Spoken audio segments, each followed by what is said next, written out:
প্রিয় মানুষের সাথে বৃষ্টিতে ভিজতে কার না ভালো লাগে বলো। আর তার সাথে যদি এত সুন্দর একটা ছাদ পাওয়া যায় এবং তার সাথে যদি বৃষ্টির দিনে সব থেকে মজাদার খাবার গরম গরম খিচুড়ি হয়, তাহলে তো পুরো বৃষ্টিটাই জমে যায়।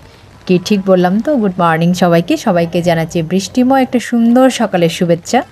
ওয়েলকাম করছি আজকের আরও একটি নতুন ব্লগ ভিডিওতে। পুরো ভিডিওতে সাথে থাকবে, আশা করি ভালো লাগবে।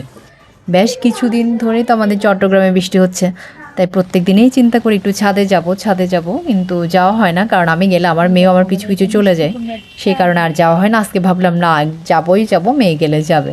তো গেলাম সকালবেলা, একটু ফুলগুলোও তুলে নেব, একটু বৃষ্টিতেও ভিজে আসবো। সাথে আমার হাজব্যান্ডও ছিল, তো হাজব্যান্ডের সাথে ভিজতে ভীষণ ভালো লাগছিল। তবে আমি ছাতা নিয়েই ভিজছিলাম, কারণ আমার ঠান্ডার সমস্যা আছে। বৃষ্টির জল আমার মাথায় পড়লে আমার ঠান্ডা লেগে যায়। তাই যেভাবে বৃষ্টিতে সবাই ভেজে ওভাবে ভেজা আর হলো না। তো গেলাম ছাদে, ফুলগুলো একটু তুলে নিলাম। আর দেখো, একটু বাগানে ঢুকেছি। এখানে অনেকগুলা ড্রাগন ফল হয়েছে, বিভিন্ন ধরনের ফলে ভর্তি। আর বৃষ্টির জল পেয়ে প্রত্যেকটা গাছ একদম প্রাণবন্ত হয়ে উঠেছে, অনেকটাই সতেজ। তো একটু আমি হাঁটছিলাম, হাঁটার পরে কিছু সময় পরে দেখলাম আমার মেয়েও চলে এসছে। আমি ওকে না বলে চলে এসেছিলাম, কিন্তু আমি আসার খবর সে কোনো না কোনোভাবে পেয়ে যায়। তারপর সে আবার চলে আসে ছাতা একটা নিয়ে। তো ও যেহেতু চলে আসছে, তো আমার বৃষ্টিতে ভেজাটা আর হলো না। আশা করেছিলাম একটু হলেও ভেজবো, কিন্তু মেয়ে চলে আসাতে আর ভেজা হলো না। দেখো, ছাদ ভর্তি সব ফুল রয়ে গেছে, কারণ যেহেতু বৃষ্টি পড়ছে তাই কেউ এখনো ফুল নিতে আসেনি।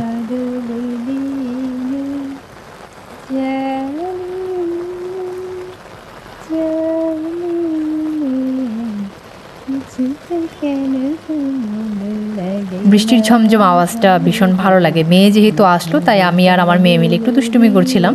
মানে বৃষ্টির একটা ফিল আমরা নিচ্ছিলাম দুজনে মিলে। দুজনেই কিন্তু ছাতা মাথায়, কেউ বৃষ্টিতে ভিজতে পারছি না, কারণ আমার থেকে আমার মেয়ের প্রবলেম আরও বেশি, তার বেশি ঠান্ডা লেগে যায়। টিনের চালে বৃষ্টির আওয়াজটা আমার শুনতে ভীষণ ভালো লাগে। আর বৃষ্টির দিনে হচ্ছে রিক্সাতে চড়তে আরও বেশি ভালো লাগে।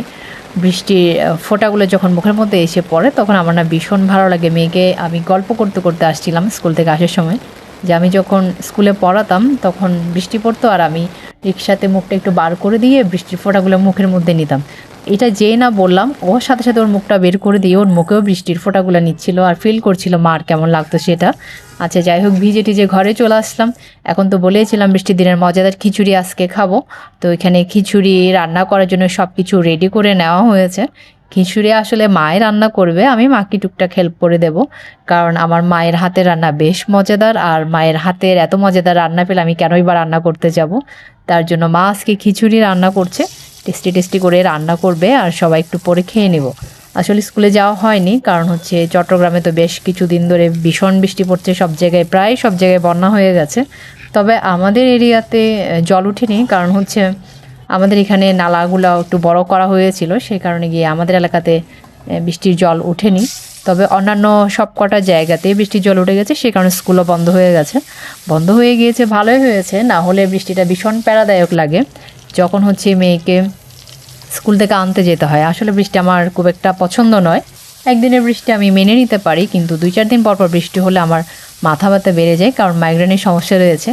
আমি অতিরিক্ত বৃষ্টি, তারপর হচ্ছে বেশি পরিমাণ রোদ, অনেক লোকের আওয়াজ, এগুলো নিতে পারি না। যাদের মাইগ্রেনের সমস্যা রয়েছে তারা যদি ভিডিওটা দেখো, তারা বিষয়টা বুঝতে পারবে। এত ম্যাগ করে থাকলে আমার ভালো লাগে না, সারাদিকে দরজা বন্ধ করে রাখলে আমার ভালো লাগে না।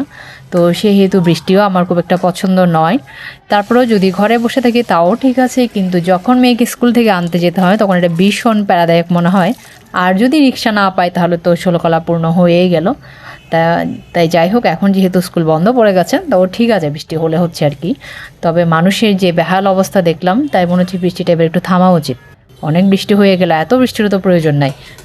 মানে আমরা মানুষটা কেমন অদ্ভুত, গরম লাগলে শুধু বলি কেউ গরম কেন গরম কেন, আবার বৃষ্টি পড়লে বলে এত বৃষ্টি কেন। আসলে ঈশ্বরও মাঝে মাঝে সংকটে পড়ে যায়, কোনটা দেবে আমাদের জন্য, গরম দেবে কি ঠান্ডা দেবে। তোমাদের সাথে গল্প করতে করতে এদিকে মার রান্নাও অলমোস্ট রেডি।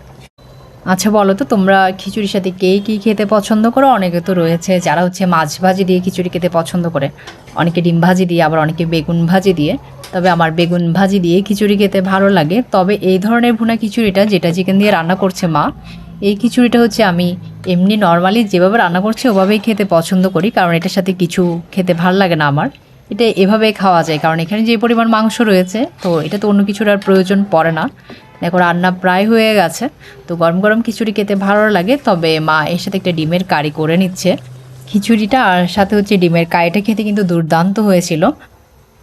মায়ের হাতে খাওয়া এমন সৌভাগ্য বিয়ের পরে কতজন মেয়ের ভাগ্যেই বা জোটে বলো। তবে সেদিকে আমি অনেক লাকি।